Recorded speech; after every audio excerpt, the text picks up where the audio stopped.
Are you all prepared to watch Usher testify at Diddy's trial? Rumor has it that he is one of the people who have been subpoenaed to testify regarding the actual events at Diddy's notorious flavor camp. I mentioned that earlier, that he said about Stevie J. The Usher part, that's a touchy situation, man. You know what I'm saying? Because I had a certain feeling, and I felt a certain way when Usher got on Shay Shay, and I don't mean to mention other people's platforms, but he got on Shay Shay and he mentioned how great and how good Puff taught him and everything. You know what I'm saying? About the business, right? I know, and people know, that was around that in that time that Puff and Usher did have a situation.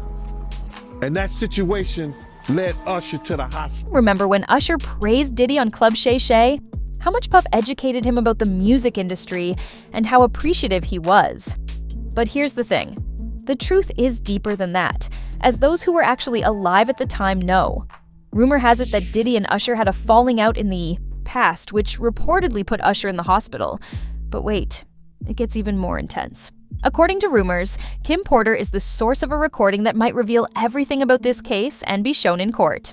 The main issues are what Kim knew, what she saw, and whether she why keep these recordings if you had them. Was it for insurance or protection receipts in case things went wrong? Let's face it, Kim was present during some of Diddy's most crucial years. She was the only one who truly understood what transpired between Diddy and Usher. Even though we're only in episode 1, this trial is already giving Netflix documentaries life. Let us dissect it. According to trial insiders, Kim allegedly found security footage while going through records from their time at Uptown Records. She checked the videos because she thought Diddy was cheating, but what she allegedly saw went far beyond infidelity. Supposedly, she arrived, discovered a video showing Diddy and Andre Harrell in a precarious position. She approached Andre, who denied it and was shocked. However, she reportedly discovered other footage that really got to her. Video purportedly showing Diddy and Usher getting intimate wasn't merely a rumor either. This revelation was allegedly alluded to in passages from Kim's unreleased book. Usher's mother allegedly became involved as well. After learning of what was happening, she reportedly confronted Diddy personally. Nobody knows why she didn't pursue the matter further or take public action, but the quiet was deafening. Now, this is where it gets even stranger. Porter. Her house was broken into, and guess what? Her laptop was the only item taken. No cash, jewelry, or safe cracking, just a clean, silent data extraction. Do you think that was a targeted operation or just a random robbery? There are suspicions that this exact stolen video is now entering the courtroom. Remember how Usher was brought in to mentor him after being signed to LaFace Records as a young teen? Diddy Usher even relocated to live with him in New York. Although his mother acknowledged at the time that she didn't know much about Diddy, she still had faith in him. Diddy intervened when Usher's voice changed during puberty, and the label began to retreat. Up and promised to look after him. However, Usher claims that the things he saw while staying with Diddy were startling, and as a father, he has stated that he would never permit a child to go to anything like Diddy's notorious flavor camp. Since it appears that whatever this trial reveals won't only be about Cassie, what actually transpired, what was on those tapes, and if Kim Porter knew the truth all along, why was her quiet paid for or stolen? It could be the beginning of something much more sinister. Hey, it was curious. I got a chance to see some things. Yeah, but you were 13. What were you seeing? I went there to see the lifestyle, right? And I saw it, and it was, but I don't know if I could indulge and understand what I was even looking at. It was pretty wild. So nobody tried to, some woman didn't come along. I didn't say that. Okay. I didn't say that. What I did say is that there were very curious things taking place, and I didn't necessarily understand it. Biggie Smalls was there. Biggie Smalls was there. Lil' Kim. Craig Mack. All these people are hanging around. Yeah, man. Faith Evans. your parents Jodeci, were Mary J. okay? Blige. They didn't know nothing about this shit. Oh, I was having a good time. You know what I mean? Does he have you doing any chores? Are you doing dishes at all? I mean, to keep you humble somewhat? Or are you just like, can you stay up till 4 in the morning with them and party? I mean, I could. I actually stayed up longer than them. and what kind, do you have money? What's going on? I mean, I had like per diem. You know, I had like, you know, What like a a living. life. Yeah, it's pretty crazy. 14 years old. You're a dad now. Would you ever send your kid to puppy camp? Or during an interview for the cover of Essence magazine, Usher was also asked about his experience at the Puffy Flavor Camp. He said that a lot of things actually happened at the Flavor Camp. First of all, the story claims that he seemed quite at ease when questioned about other topics, such as how he would carry on pursuing film projects, a future record, and various business endeavors. He mentioned that, "I'm a businessman before. I'm anything else, which is something you should know about me. Examine the capabilities. Shan Puffy Combs, Martha Stewart, Russell Simmons, or even 50 Cent with Goonit take a look at their licensing actions. I'm trying to think of a different way to approach it, because this is my chance to do the same thing." Nowadays, shoes and clothes are kind of the norm.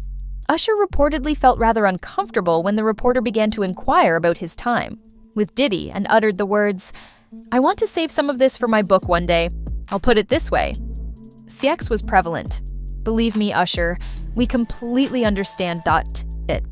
However, it wouldn't be shocking if we saw him on the stand, because he has also been mentioned in a couple of lawsuits.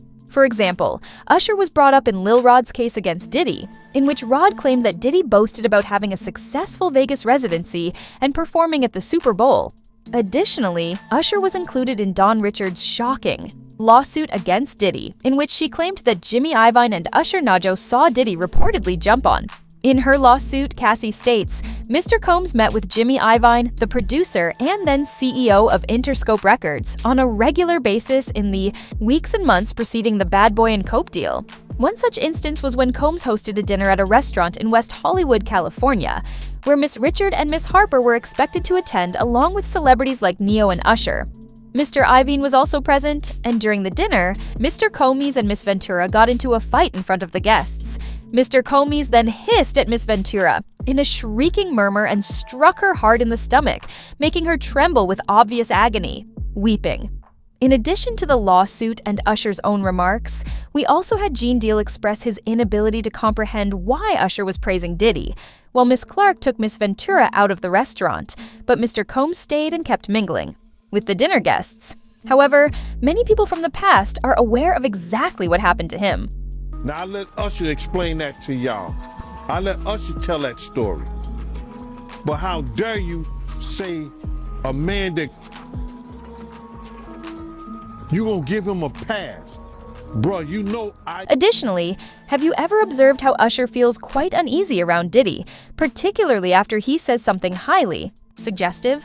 Take his response, for example, when Diddy was describing to Kevin Hart how they used to wake up together.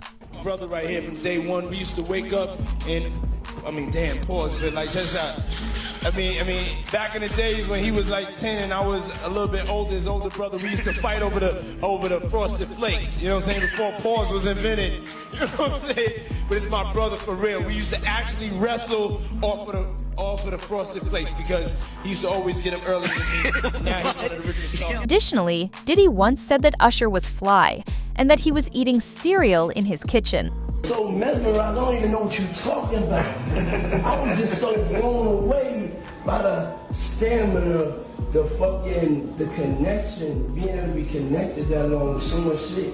We had like so much motherfuckers and all this shit out here, all those dance numbers and all that. Take your time with it, breathe it in. Yeah, they yours when you go see this for you.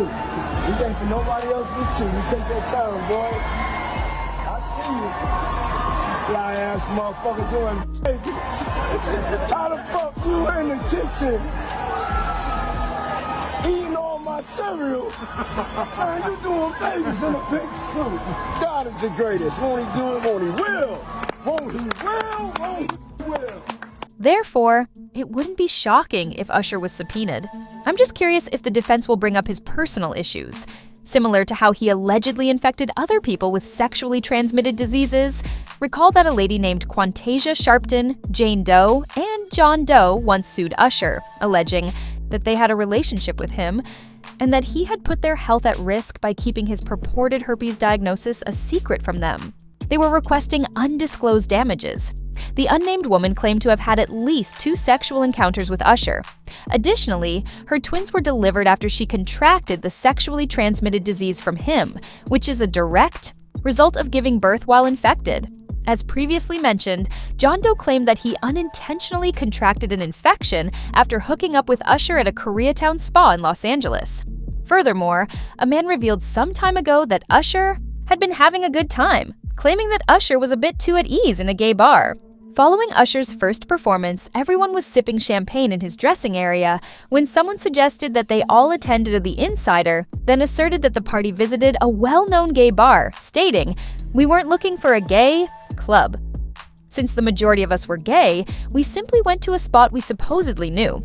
At the club, Usher started a conversation with an elderly man, who even characterized the situation, saying, "Usher was talking all up in this guy's face. At first, I couldn't believe my eyes, but then I thought, this is Chelsea, so anything goes." Then, when asked if Usher had a good time, the source said, "I know he did. Given how harsh cross-examination may be, honey, you'd better be ready." If Usher does take a stand. In the meanwhile, I can tell you that there is increasing conjecture that Kim Porter might have given someone she trusted access to important evidence, such as recordings and perhaps even a book, before her tragic passing. Many people think Kim was too intelligent to put everything in one place, even though her home was strangely broken into and just her laptop was taken. She allegedly reportedly started giving her close friends and family access to audio recordings and her unpublished books, among other portions of her life. The dilemma now is, what if someone has been secretly retaining that information for a long time? And what if it has already been made public? Possibly to the prosecution child.